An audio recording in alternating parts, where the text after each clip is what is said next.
বিভিন্ন সরকারি প্রতিষ্ঠান এবং সংস্থার প্রায় ৫.৫ লাখ শূন্য পদে নতুন চাকরির সুযোগ আসছে।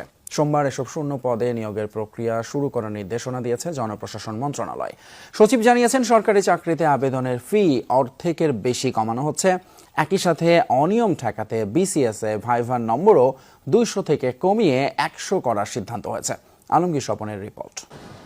চাকরি প্রত্যাশীদের প্রধান লক্ষ্য থাকে সরকারি চাকরি। তবে দীর্ঘদিন ধরে সরকারি চাকরিতে ৪,৭৩,০০০ পদ শূন্য থাকলেও নিয়োগের উদ্যোগ নেওয়া হয়নি। পদ পরিবর্তনের পর বেকারত্ব কমাতে শূন্য পদে নতুন নিয়োগের উদ্যোগ নিয়েছে অন্তর্বর্তী সরকার। শুরু হয়েছে নবম থেকে ২০তম গ্রেড অর্থাৎ প্রথম, দ্বিতীয়, তৃতীয় ও চতুর্থ শ্রেণীর সব শূন্য পদে নিয়োগের প্রক্রিয়া। সোমবার সব মন্ত্রণালয়, দপ্তর ও সংস্থায় চিঠি দিয়েছে জনপ্রশাসন মন্ত্রণালয়। এটা একটা জরুরি এমফাসিস দেওয়া হয়েছে সচিব লেভেলে, ডাইরেক্টর লেভেলে, অল কনসার্ন যার যদি একটা পদও থাকে অথবা ১০০